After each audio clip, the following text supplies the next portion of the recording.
Hey YouTube, it's Marita and welcome to another edition of the Nurse Lounge. And today we're going to do a special video for a special boy. So I was thinking, I'm an OBGYN nurse and never have I shared my baby story. So my son's birthday is today. He turns 8. So I thought I would come and share with you the details of, my OB history, my labor delivery, my experience, and then what happened. And nurses make the worst patients. So anyway, this will be a great video for you to get some insight about my baby story. So if you want to see what I endured bringing this little boy into the world, then please stay tuned.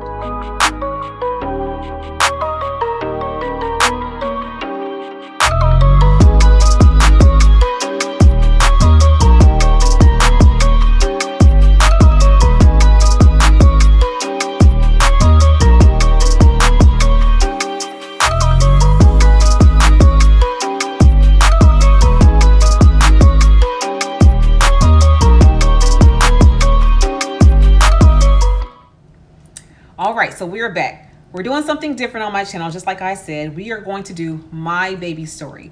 Just so you know, I am an OBGYN nurse. I am the mother to 4 children, ages 21, 19, 10, and then today my baby turns 8. So I want to share with you just basically what I endured with that pregnancy. So allow me to start by saying I have high risk pregnancies. I have had all 4 of my babies around 35 weeks. My first daughter was born at 35 weeks. My second daughter was born at 35 weeks and a few days. My son was born at 36 weeks and 6 days. And then my baby that we're talking about now was born at 36 weeks and 4 days. We don't know exactly why my body thinks it's okay for me to have my babies early, but my body does. As a result of that, I tend to go into labor on my own very, very early, either about a month early or whatever. I have had a history of hypertension, which is high blood pressure with my pregnancies, but with this particular pregnancy, I think the doctor just went ahead and put me on on blood pressure medications. And he also put me on a blood thinner because my babies were born small. So we wanted to make sure the baby got plenty of oxygen and nutrients that it needed from the placenta so that he could grow and grow well. And again, the idea was to get him as far as we could get him in my pregnancy. So I am what's called a G4, P4, meaning I've been pregnant 4 times and I have 4 children living. And like I was saying, they were all born very, very early. And, or not very, very early, but early enough where said we had to figure out a way in which we could get this little boy here as early as we could, not as early, as late as we could, to keep him healthy and keep him out of the NICU if possible. So just so you know, I planned my pregnancy with my boys. I planned on getting pregnant around September-ish so that I would have him in May. He was due May 20-something, but I ended up having him April 20th. So with that being said, here's my story. My son was, we got pregnant as planned. And then after the pregnancy, I immediately started prenatal care. I started my prenatal care roughly about within the first 6 weeks of getting pregnant, which is what's ideal, so you can get all your ultrasounds and everything done. I did that, and once I did that and we discovered that, I got on my blood pressure medications, we did that prophylactically, meaning that I didn't have high blood pressure, but because my blood pressure tends to creep up, the doctor went ahead and put me on a low dose, low blood pressure medication to maintain my blood pressure so that we could make sure this baby got here. I also started on baby aspirin. So I took baby aspirin every single day on up until 24 weeks. At 24 weeks, I stopped taking at 35 weeks, I stopped taking baby aspirin. 34 weeks, sorry. 34 weeks, I stopped taking baby aspirin so that the blood thinning properties that it had would not take effect, hopefully, when I got ready to deliver in a few weeks. Because if that were the case, then I could potentially bleed out because my blood was thin, so to speak. So that's what we did with that. So I was on blood pressure medication, prenatal vitamins, and my baby aspirin, again, up until I told you 30 something weeks. The prenatals I took every day, the blood pressure I took every day. the pregnancy itself was pretty uneventful. Okay, so I went to my doctor every week. Not every week. I went to the doctor monthly initially. However, because of the fact that I was high risk, I was also going to a high risk OBGYN. So I went to advanced maternal fetal medicine, which means that I went to my regular OB and then a high risk OB at the same time. And I would have to go to the doctor's appointments roughly every single week, every 2 weeks to begin with, at the very beginning of the pregnancy, because I was high risk. And we wanted to get this little boy here and make sure that he was not going to have to minimize the risk of him going to the NICU. So that is what we did. I went to the doctor twice a week, every single week. As the pregnancy went on, we went to go get ultrasounds done more frequently. I had to get non-stress tests done. I had to get a lot of blood work done. I got a lot of urine tests done. I did a 24-hour urine collection where they wanted to test for protein and different things in my urine to see how my kidneys were functioning. Again, because of the high blood pressure, so you can imagine how many times I went to the doctor. Then around 28 weeks or so, as you know, it's time to do your glucose tolerance test, that nasty, sugary orange drink that you have to take. But because I had other kids, and my doctor's office would not let me bring them to do the 3-hour test, because yes, I failed the 1-hour test. I just went ahead and took my blood sugars every day, 3 and 4 times a day, and checked them and submitted a log to the doctor that I had did my blood sugars. So he was okay with that, and then we monitored my blood sugars accordingly. And I had to alter my diet. That was the great way of me learning how to eat properly, because honestly, I don't think I knew what really drove your blood sugar up, and that's me as a registered nurse. So now let's fast forward. We are now roughly about 29 weeks pregnant. And I am a clinical instructor, as you all know. So I was 29 weeks pregnant, and this particular year was leap year. And it was February 29th of that year. And Babies R Us was having a sale. So Babies R Us was having a sale, so I found all this stuff I wanted to get for my baby, because I knew he was coming in a few weeks. So with that being said, I go to Babies R Us, and for lunch that day I had P.F. Chang's, which if you don't have a P.F. Chang's location, it is a higher class Chinese type restaurant type of thing. So I went there for lunch, nothing but carbs, didn't think anything about this. But then after lunch and after clinicals was over, I went to Babies R Us to go get my baby stuff. They had a great sale going on. I wanted to stock up on diapers and bottles and things like that. So after that happened, I go there with my other 3 kids at the moment. I only had like a 2-year-old, I think I want to say. And then I had my older kids, my girls that were much older. We go to Babies R Us, and I'm going around the store, and I'm feeling kind of faint and lightheaded and things like that. And so I remember getting to the checkout with my stuff. My kids were beside me, and I remember telling my daughter, I said, go get me a drink now. And all I remember after that was hitting the floor. I hit the floor, and I don't remember anything, but when I wake up, I remember just laying there on this cold floor feeling better because it was on a cold floor. And what ended up happening was I had fainted in the middle of at the checkout of Babies R Us. And from what my daughter told me, she said I jumped over the cashier jumped over the counter to make sure my head didn't hit the floor. And so as a result of that, I ended up, they called the 911, they called the paramedics and fire rescue and all that. And I ended up having to go to the hospital, so I couldn't buy my stuff after all. So I ended up going to the hospital that night. And I remember we have a county hospital, we have a couple of hospitals, and I said, wherever you go, take me to the hospital that my maternal fetal medicine, my advanced maternal fetal medicine is associated with. And they took me there. And so I was there for a few hours, really. And the fire department stayed with my kids at Babies R Us until my husband got there to pick them up.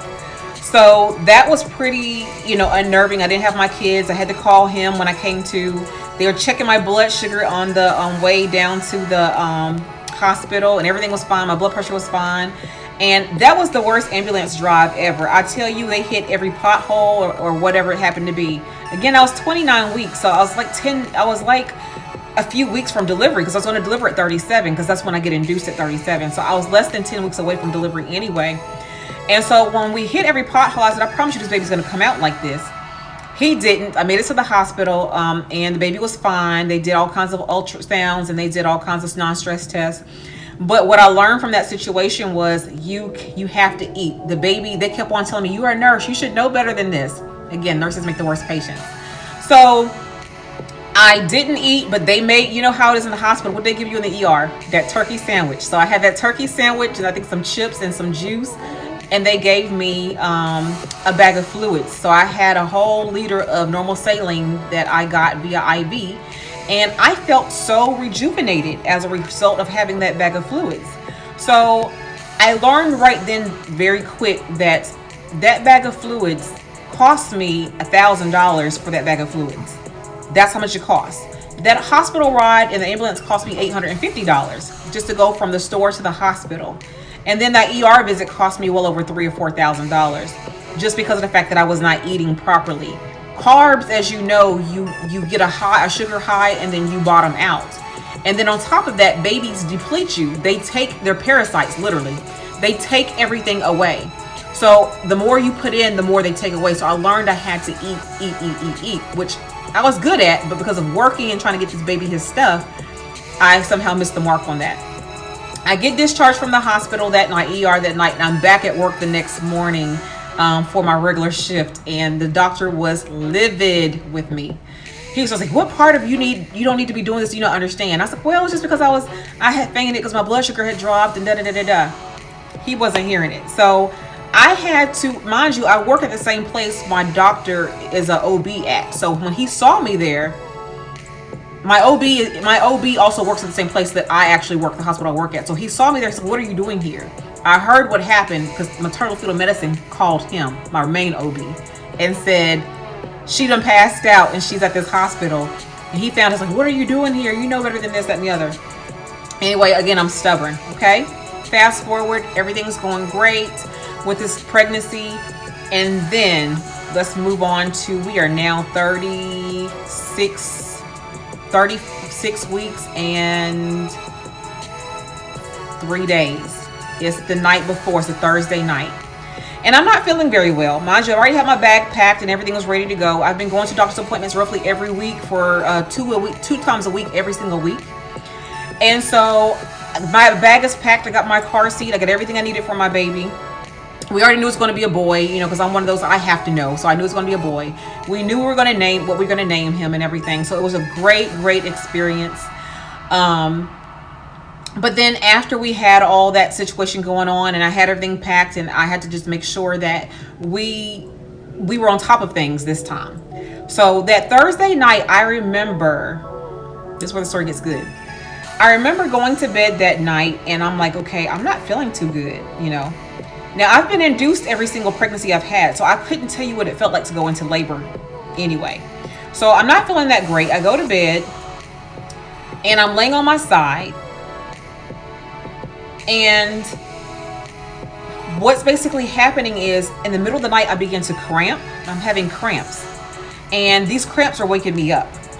Now, I don't know what they are. They're not really comfortable. There's no bleeding going on down there. There's no discharge. There's no fluid coming out down there, nothing. I'm just cramping a little bit. So didn't think nothing of it. I woke up, it hurt pretty bad, and then I went back to sleep. Well, then after I wake up to get ready to go to my doctor's appointment to maternal fetal medicine, then I go in like normal. Now, mind you, it's a Friday. I'm 36 in 4 days. I'm scheduled to be induced on Monday, April the 23rd. He was supposed to be born on April the 23rd, but I told you his birthday was what, the 20th.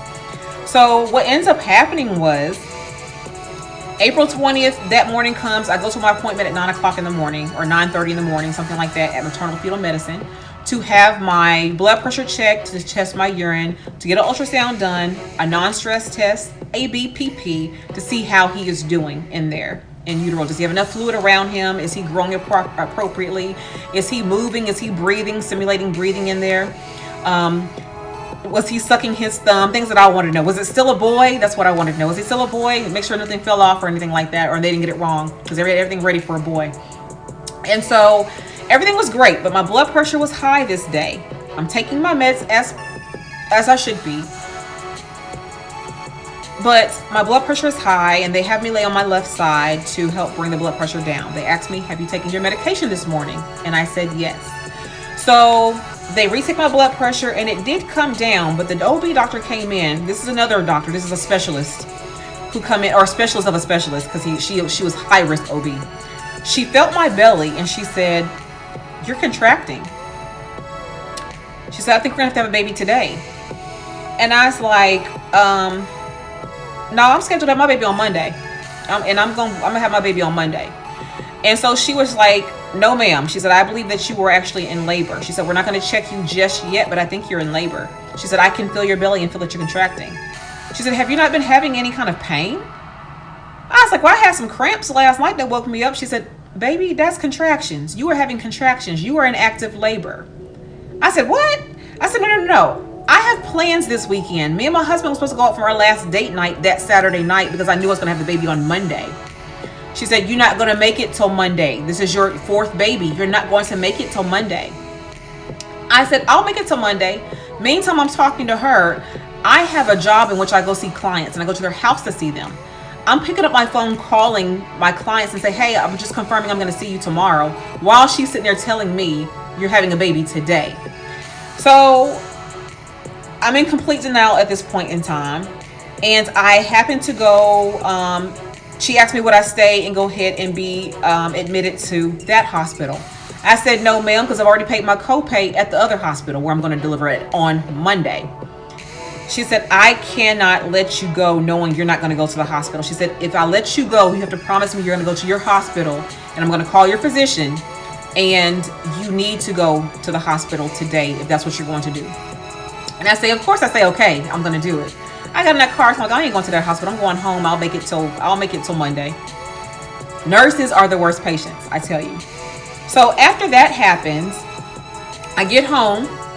I get a phone call from the doctor's office in the other one that I go to. And they call me to say, well, actually, I never answered the phone. I saw the number. I didn't answer the phone. I don't know why I was so stubborn. But they left a message and said, instead of coming here to the clinic, because the doctor told me to go to the clinic down there. Instead of going to the OB office clinic, to go straight to the hospital is what they were saying. I was not responding, so what did they do? I'm sitting on my couch at this point in time, propped up watching TV. They call my husband. So picture it. He's sitting I'm sitting on the love seat, and he's sitting on the main couch. And so the TV's off on this side, and I'm sitting here, he's sitting over there. The phone rings, and as the phone rings, he looks up at me because he answers his phone. When he looks at me and I hear the voice on the other side, he's like, she's supposed to be where? She's supposed to be going to the hospital? I hadn't told him anything that had transpired at this other doctor's office. So he looked at me, he talked to her, but looking at me saying, she is on her way. And I was like, oh my gosh. So anyway, he hung up the phone. He says, if something ever happens to this baby because you were trying to hold off till Monday, that's it. So he was serious. So after I thought about it, I'm like, I'm being silly over a date night. So I gather my things, still in denial. I'm still in denial, mind you. But I do go ahead and go to the hospital like I was told to go to the hospital. I go show up at the hospital. And once I get to the hospital, I go there thinking I was just going for observation because that's what I was told. So I go, and I'm still calling clients at this hospital now. Now, mind you, she's starting an IV and everything. I'm like, why is she starting an IV? Because I'm only here for observation, I'm still on the phone with, my clients, and I'll see you tomorrow. And the nurse is like, she's not going to see you tomorrow because she's having a baby today. She's saying that on my phone. And I said, wait a minute. I thought I was just here for observation. She's like, no, you are here to admit and be pitted. You're having a baby today. You're contracting. And I'm like, I'm not really I felt cramping some, but I didn't really feel anything serious in my mind. Again, if you've been induced before, that Pitocin don't play. You will cramp like I don't know what. So when your body does it naturally, you don't quite feel it's not quite the same. It's not quite as intense as it is with Pitocin. So I was cramping the entire time. I was in labor the entire time. But again, I didn't know I was in labor because I've never felt this before. So needless to say, I was in complete denial. And then luckily, I had already picked my nurses because I knew I was having a baby on Monday the 23rd. I had picked my nurses for day shift and night shift for labor and delivery. I really didn't care who my postpartum nurse was, and I really didn't care who my nursery nurse was because all those people I trusted.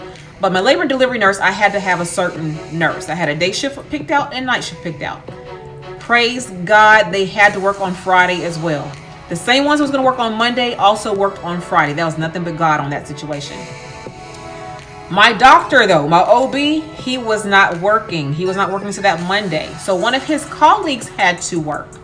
And working with her as a nurse, meaning that, working in the hospital, taking care of her patients, she had a high C-section rate. And I refused for her to touch me because I'm like, I don't want to go out with a C-section this last time unless I absolutely have to. So I'm in there acting ornery, and I'm up here like, okay. The doctor comes in and says, what part of you not having a baby do you not understand? You having a baby today. I said, well, I want to go on date night with my husband tomorrow night. And she said, well, you taking the baby with you? And that's what she said. She said, and when she got in my face and said that, I knew she was serious. I knew we were having a baby today. So,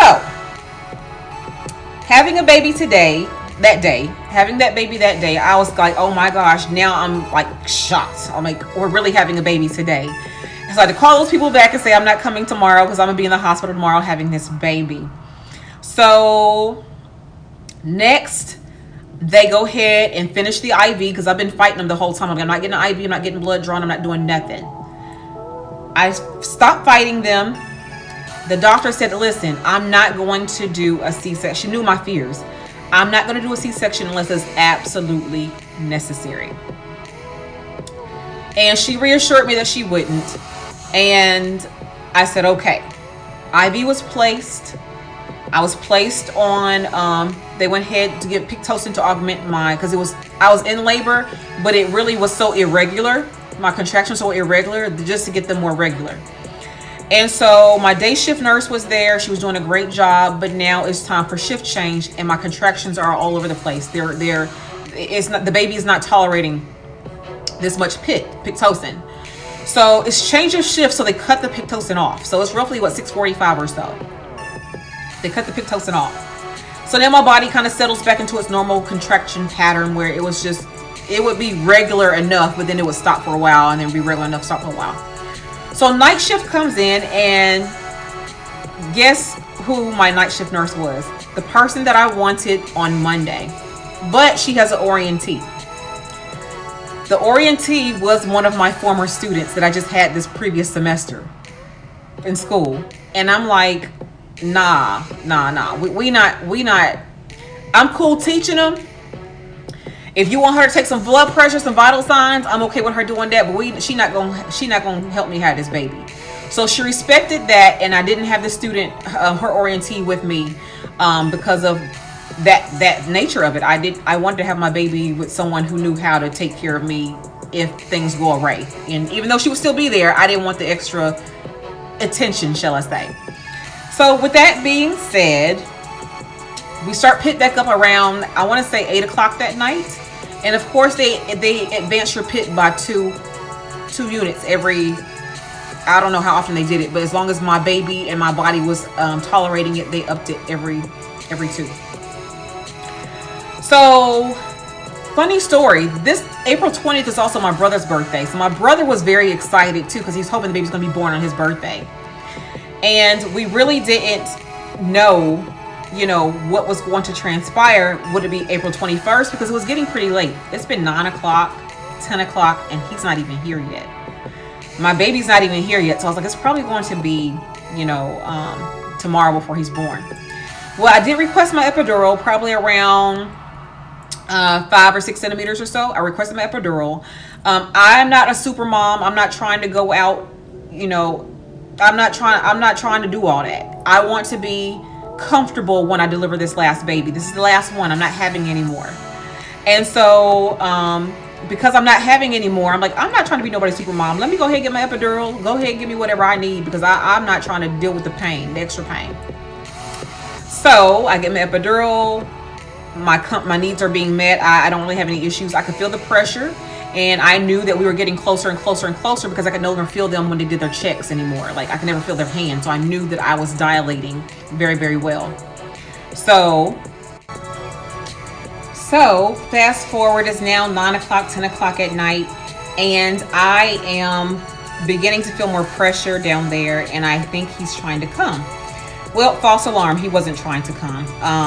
I don't know what's going on down there, but he wasn't trying to come. So next thing after that was, my husband was able to watch the contraction strip, the strip on the monitor, to see when I was having contractions. And so he would say, you're about to have one, you're about to have one, you're about to have one. And I'm looking at him, if you had a baby before and you over it, you over the delivery, over everything, you like, okay, I don't need you to tell me when I'm having a contraction. I couldn't feel it because I had the epidural, but I could feel the pressure from the contraction. So I knew what was happening. So then fast forward, it's a time to push. They checked me and they looked at me like, okay, it's time. Well, no, let me back up. So I remember looking at the strip and I saw some D cells. And because I'm an OB nurse, I know what they look like. And they put the oxygen mask on me, and I knew something was not right. The OB doctor runs into the room and said, are we okay? And again, let me preface this. I work at this hospital with these doctors, with these nurses. They are not going to let anything happen to me and that baby. So they were actually sitting at that nurse's station, waiting for me to come in. So when not me for me to come in, for her to come in for me to deliver. So she runs into the room. Are we okay? My nurse that I had that night, she's wonderful. She was like, yes, we're fine. And because the doctor trusts her, is the reason why my delivery went so well. So as time goes on, our physicians really like to just get the baby out. So to keep me from having a C-section, my nurse was doing what's called perineal massage. So she took some oil, like an olive oil, and she would sit there and massage my perineum to stretch it, to allow that baby's head to come down. So they massage just like that. They just take some oil, olive oil usually, and massage the perineum, just help stretch it so that baby's head, as it's descending, coming out.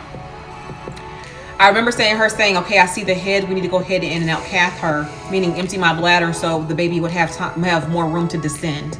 If your bladder is full, it pushes pressure up and the baby can't descend with a full bladder. So you have to have an empty bladder. So they put the catheter in and out cath, and I didn't feel that at all because, of course, everything's so stretched out like this. The baby's head is your vaginal opening is about this big at this point. So the baby's head is about that big. And so they said, it's time to push. So I'm pushing and I'm pushing and I'm pushing. And my son, it would have like what I call the turtle effect, meaning that you would push, and as you're pushing, the head is coming out. But then when you stop pushing, it will retract back in, like the turtle head effect. And like they said, we need you to push and push good. Like, you not pushing. I'm like, I'm pushing. And I wasn't doing nothing. But anyway, after all that was said and done, they said, look, if you give us 2 more good pushes, your baby will be out. So I gave it all that I had, and I pushed 2 more times, and London was born at 23:16 that night. I was so excited to see my little baby boy. I'm going to insert some pictures right here so you can see what he looked like when he was first born.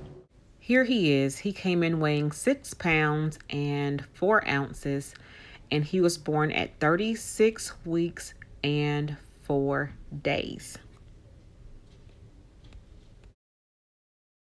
I hope you enjoyed those pictures of my son. It was a great experience to have my baby and to have the very last one, to know this was going to be the end. And so with that being said, I was so happy to have this little boy and have him here. And yes, because he was born at 23:16, he shares my brother's birthday. And so as of right now, he was born in 2012. So guess what? He is now 8 years old today. And London, I would like for you to meet him. You saw the pictures of what he was like when he was born, and about to have him come join us here in just a minute. So, as a result of going through that whole day where I went in thinking I was going for an appointment, 2 hospitals later, I had the baby. So here we are, fast forward like I told you. It is now, today is April 20th, 2020, and he is 8 years old. This is London. Let me adjust the. All right. And I introduce you all to London. He is now 8 years old, and today was officially tonight at 23:16. He will be officially 8 years old, but we're going to celebrate all day. Say hi, London. Hi. Tell him how old you are. 8. And we are going to eat what today for your birthday? Pizza. Look at the camera. Pizza, wings, and ice cream. And ice cream for his birthday. So anyway, this is my baby story. This is the baby. He is 8 years old today. Help me say happy birthday, London. And you gonna say it? Yes. Say it. Happy birthday. Great. So anyway, thank you so much for watching our video today. We love making these videos. This is my first baby story. Guess what? You're going to stay tuned for another baby story just in another week. I have another son who was born April 26th. So I'll do another baby story for that one. And until the next time, say bye-bye, London. Bye-bye. Take care. Bye-bye.